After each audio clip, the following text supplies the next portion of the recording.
Income tax filing start అయింది. ముఖ్యంగా salary people మీరు చేసుకోవచ్చు ఫైలింగ్ని. ఈ ఫైలింగ్ చేయడం వల్ల మీకు ఏం బెనిఫిట్ అంటే మీకు ఫామ్ 16 వస్తుంది. ఫామ్ 16 ఒక 4-5 పేపర్లు ఉంటాయి. అదే ఫైలింగ్ చేయడం వల్ల ఒక్క పేపర్తో ఈక్వల్ అయిపోతుంది. రెండోది వీసా ప్రాసెస్లో మీకు చాలా బాగా త్వరగా గ్రాంట్ అవుతుంది. అట్ ద సేమ్ టైం ఇది ఒక ఇన్కమ్ ప్రూఫ్గా మీకు పనిచేస్తుంది. తర్వాత మీకు అడ్రస్ ప్రూఫ్గా కూడా పనిచేస్తుంది. మీరు ఎటువంటి నష్టాలను మీరు స్టాక్ మార్కెట్లో కానీ ఎక్కడైనా నష్టాలు వచ్చినా కూడా దీనిలో మీరు చూపించుకోవచ్చు. సో ఈ విధంగా ఐటీ ఫైలింగ్ చేయడం వల్ల మీకు లాభాలు. ఇంకొకటి, మీరు హోమ్ లోన్కి వెళ్ళినప్పుడు మీరు ఐటీ రిటర్న్ ఫైలింగ్ చేస్తే మీకు రేట్ ఆఫ్ ఇంట్రెస్ట్ కూడా తగ్గవచ్చు. ఈ యొక్క ఫైలింగ్ చేయడం వలన సిబిల్ స్కోర్ కూడా పెరుగుతుంది. సో ముఖ్యంగా నేను ఈ యొక్క వీడియోలో శాలరీస్ గురించి కవర్ చేయబోతున్నాను. శాలరీలు 2 రకాలుగా ఉంటుంది. ఒకటి, ఎవరిదైతే శాలరీ 50 లక్షల కన్నా తక్కువగా ఉంటుందో వారు ఫామ్ 1 చూజ్ చేసుకుంటారు. 50 లక్షలు పైబడి ఉంటే వాళ్ళు ఫామ్ 2ను చూజ్ చేసుకుంటారు.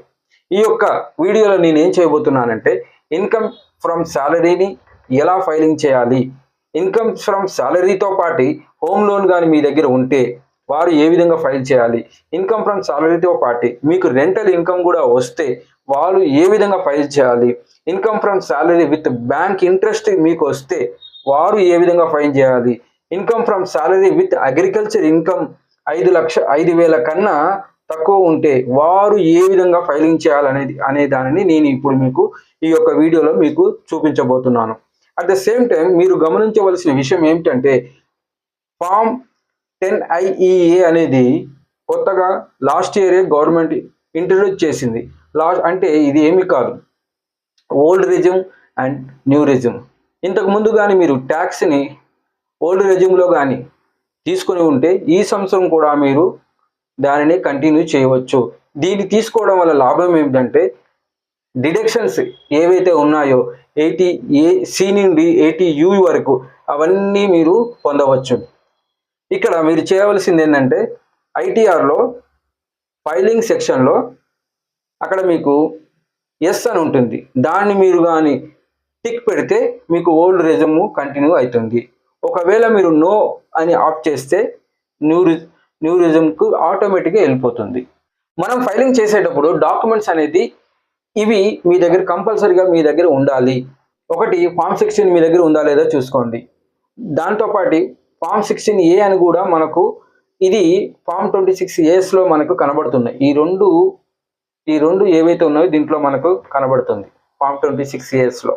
At the same time income tax సైట్లోనే AIS కూడా మీరు ఒకసారి చెక్ చేయాలి, యాన్యువల్ ఇన్కమ్ స్టేట్మెంట్ అనేది.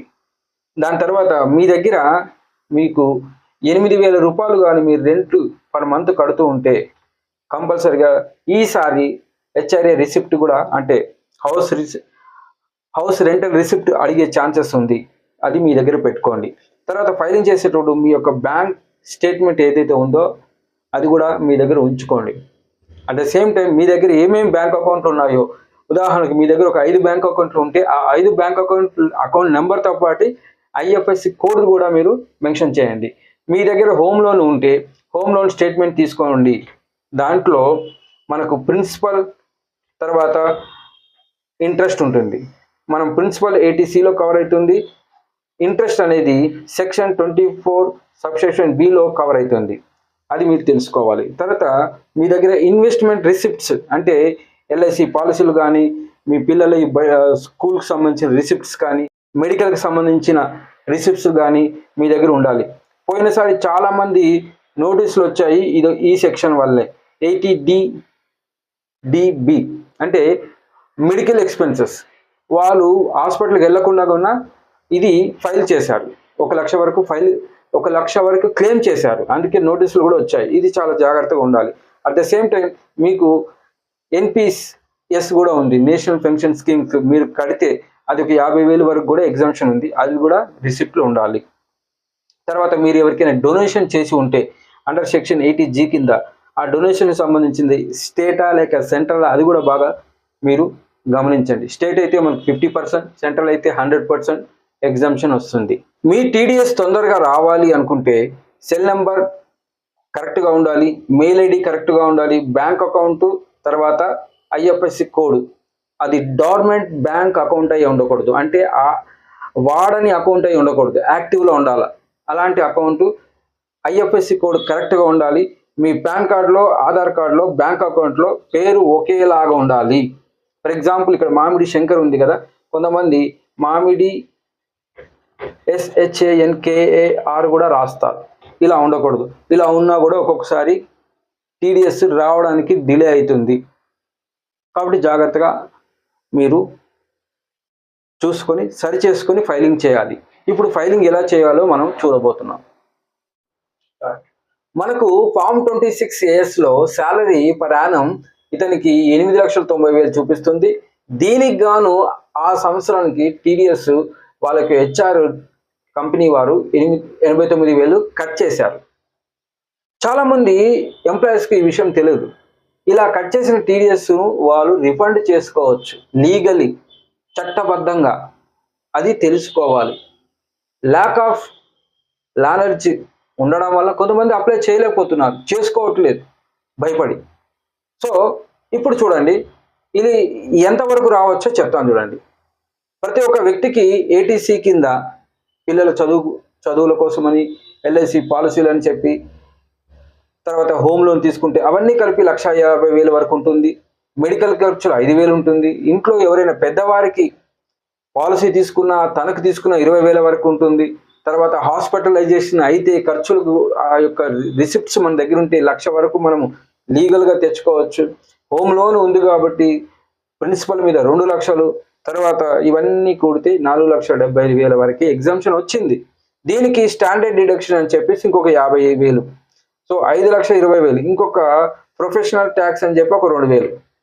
అంటే 5,27,000 వరకు ఎగ్జామ్షన్స్ ఉంది. దీని మీద TDS ఎంత రిఫండ్ రాబోతుందో నెక్స్ట్ చూద్దాం. మనము శాలరీ 8,90,000లో నుండి లెస్ అప్ టు 5 లక్షల వరకు ఎటువంటి ఛార్జెస్ లేదు కదా, మైనస్ చేస్తే 3,90,000 వచ్చింది. దీని మీద ఆయనకు ఆల్రెడీ డిడక్షన్స్ ఉన్నాయి. ఇది కూడా మైనస్ చేస్తే మనకి ఇక్కడ ఏమొచ్చింది, -1,37,000 రూపాయలు వస్తుంది. అంటే ఈయనకి ట్యాక్స్ ఏదైతే కట్టనవసరం లేదు. మనం చెప్పుకున్నట్టుగా 89,000 TDS ఉంది కదా, మొత్తం TDS వస్తుంది. ఒకసారి లెక్క చేసుకొని క్యాల్కులేట్ చేయండి. మీరు మీ యొక్క అమౌంట్ను రిఫండ్ తెప్పించుకోవచ్చు. ఇంకేమైనా సందేహాలు ఉంటే మీరు మమ్మల్ని కాంటాక్ట్ చేయండి. ఇప్పుడు ఇదే అంశాన్ని ఫైలింగ్ రూపంలో చూద్దాం, ఎలా ఫైలింగ్ చేయాలి అనేది. ఇప్పటి వరకు చూసిందంతా మనము ఫైలింగ్ చేద్దాం. ఏదైతే ఇన్ఫర్మేషన్ తీసుకున్నామో దాని ప్రకారంగా నేను ఫైలింగ్ చేస్తున్నాను. ఫైలింగ్ చూడండి. ఫస్ట్ మనం గూగుల్కి వెళ్ళిన తర్వాత ఇన్కమ్ ట్యాక్స్ లాగిన్ అని మనము టైప్ చేసిన తర్వాత మనకు వెబ్సైట్ వెళ్తుంది. ఇక్కడ లాగిన్ ఎంటర్ యువర్ ఐడి అని అడుగుతుంది, user ID. User ID nothing but మీ యొక్క పాన్ కార్డ్ నెంబరే మీ యూజర్ ఐడి. ఇక్కడ టిక్ పెట్టేసి తర్వాత పాస్వర్డ్ ఎంటర్ చేయండి.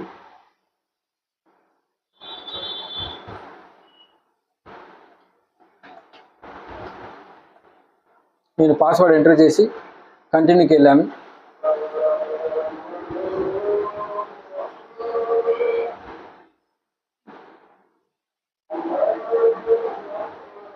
డాష్బోర్డ్లో మనము ఫస్ట్గా చూడవలసింది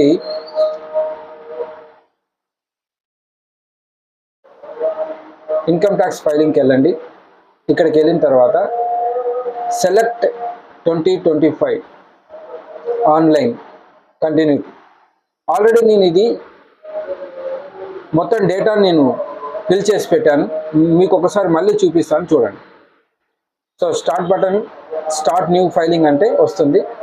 సో ఓకే, పర్సనల్ ఇన్ఫర్మేషన్కి వెళ్ళిన తర్వాత మీ యొక్క పేరు, డేటు, తర్వాత స్పెల్లింగ్ మిస్టేక్ ఉన్నాయా లేదా చెక్ చేసుకోండి. కాంటాక్ట్ డీటెయిల్స్ కరెక్ట్గా చూడండి. తర్వాత ఫైలింగ్ సెక్షన్, ఇక్కడ ఫైలింగ్ సెక్షన్లో మీరు కొత్తదానికి ఆప్ చేసుకుంటే నో, పాతదానికి కంటిన్యూ అయితే ఎస్ అని టిక్ పెట్టాలి. నేను పాతది కంటిన్యూ అవుతున్నాను కాబట్టి ఎస్ తీసుకున్నాను. సో దాని తర్వాత బ్యాంక్ అకౌంట్ నెంబర్ అన్నీ వ్యాలిడేట్ చేసుకోండి, కన్ఫర్మ్. దాని తర్వాత నెక్స్ట్ గ్రాస్ టోటల్ ఇన్కమ్ అని వస్తుంది. దీనిలో ఆల్రెడీ ఇక్కడ మనకి ఏమైతే ఉంటాయంటే ఫ్రీ పీరియడ్ అయి ఉంటాయి, శాలరీకి సంబంధించిన అన్నీ వచ్చేస్తాయి. ఇక్కడ మన ఫామ్ 26లో ఏఎస్లో నుండి ఫామ్ 16 నుండి ఇన్ఫర్మేషన్ మొత్తం వచ్చేస్తుంది. సో నేనేం చేశాను, ఈ యొక్క అసెస్సీకి ఇన్కమ్ ఫ్రమ్ హౌస్ ప్రాపర్టీ కూడా ఉంది. ఆయన హోమ్ లోన్ తీసుకున్నాడు, దానికి ప్రిన్సిపల్ మరియు ఇంట్రెస్ట్ కూడా కడుతున్నాడు.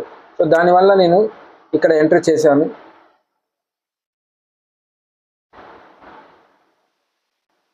సో ఇక్కడ సెల్ఫ్ ఆక్యుపైడ్ 2 lakhs అని తీసుకుని ఇది కూడా మైనస్ అయిపోతుంది, దీన్ని యాడ్ చేశాను.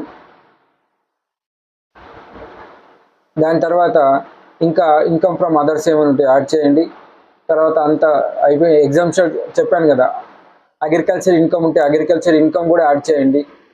లేదు కాబట్టి కన్ఫర్మ్ చేసేస్తాను. నెక్స్ట్ పేజ్కి వెళ్ళిపోతుంది. నెక్స్ట్ టోటల్ డిడక్షన్కి వస్తుంది. ఈ టోటల్ డిడక్షన్లో ఫస్ట్ మనకి ఎక్కువ మీరు ఏమైనా డొనేషన్ ఇస్తే డొనేషన్లు, పొలిటికల్ పార్టీకి ఏమైనా డొనేషన్స్ కంట్రిబ్యూషన్ చేస్తే అది అవన్నీ ఇక్కడ ఫిల్ చేయాలి. తర్వాత ఏటీసీ కింద నేను 1,50,000 తీసుకున్నాను, ఎందుకంటే హోమ్ లోన్ ఉంది కాబట్టి, పిల్లల ఎడ్యుకేషన్ కూడా ఉంది కాబట్టి. దాని తర్వాత ఇక్కడ కొన్ని డిడక్షన్స్ సెక్షన్స్ కూడా ఉన్నాయి. ఈ యొక్క వ్యక్తి యొక్క తల్లికి ఒక ₹1,50,000 వరకు ఖర్చు అయిందంట. సో దాని గురించి మనం ఎంత ఖర్చు పెట్టినా కూడా మనకు 80DDB కింద ₹1,00,000 మాత్రమే వస్తుంది. సో అన్నీ ఫిల్ చేసిన తర్వాత కంటిన్యూ చేశాను. తర్వాత కన్ఫర్మ్ చేయండి. కన్ఫర్మ్ చేసిన తర్వాత చివరిగా మనకు ట్యాక్స్ పేడ్ వస్తుంది. ఆల్రెడీ ట్యాక్స్ పేడ్ అనేది ఈయనకు వాళ్ళ యొక్క కంపెనీ నుండి టీడీఎస్ రూపంలో కట్ అయి ఉంది, ట్యాక్స్ కట్టినది. సో కాబట్టి అది కూడా ఇక్కడ కనబడుతుంది. తర్వాత ట్యాక్స్ టోటల్ ట్యాక్స్ లయబిలిటీ ఎంత ఉందా అని చూపిస్తుంది. ఈయన కట్టవలసింది ఏమీ లేదు, ఎందుకంటే ఈయనకి ఎగ్జామ్షన్స్ ఉన్నాయి. కన్ఫర్మ్ చేసిన తర్వాత ఇక్కడ ప్రొసీడ్కి వెళ్ళాను. ఇక్కడ ఏం చూపిస్తుందంటే చూడండి, you are eligible for refund of 61,500 rupees చూపిస్తుంది. ఓకే, దీన్ని నేను ప్రివ్యూ రిటర్న్కి వెళ్ళాను. ఇక్కడ మొత్తం మనకి ప్రొసీడ్ ప్రివ్యూ ఇక్కడ ఏమవుతుందంటే మనం ఏదైతే సబ్మిట్ చేసామో అన్నీ ఇక్కడ వచ్చేస్తుంది అన్నట్టు.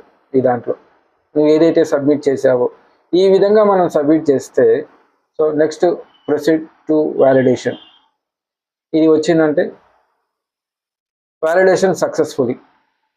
ఇది అయిపోయిన తర్వాత ప్రొసీడ్ టు వెరిఫికేషన్ అంటుంది. నేను ప్రొసీడ్ టు వెరిఫికేషన్ వెళ్ళట్లేదు నేను, ఎందుకంటే ఇంకొక 1 week తర్వాత వేస్తాను. నేను ఒక 1 week తర్వాత దీన్ని వెరిఫికేషన్ చేస్తాను. ఓకే, సో ఈ విధంగా వెరిఫికేషన్ నెక్స్ట్ వెళ్ళిన తర్వాత మనకు వెరిఫికేషన్ ఆధార్ ద్వారా చేయొచ్చు, నెట్ బ్యాంకింగ్ ద్వారా చేయొచ్చు, డిజిటల్ సిగ్నేచర్ ద్వారా కూడా చేయొచ్చు. సో ఈ విధంగా మీరు ఫైల్ చేసుకొని మీ యొక్క అమౌంట్ని రిఫండ్ తెప్పించుకోవాలనేదే మా ఆశ. ఎందుకంటే చాలామంది వారు ఫైలింగ్ చేయట్లేదు భయపడి. సో కాబట్టి మీరు ధైర్యంగా ఫైలింగ్ చేసుకొని మీ యొక్క రిఫండ్ చేయించుకోవండి. Thank you for watching this video. ఎటువంటి డౌట్స్ ఉన్నా కూడా మీరు మాకు సంప్రదించవచ్చు. మా యొక్క నెంబర్ మేము స్క్రోల్ చేస్తాము, చూడండి. వ్యక్తిగత అభివృద్ధి దేశాభివృద్ధి.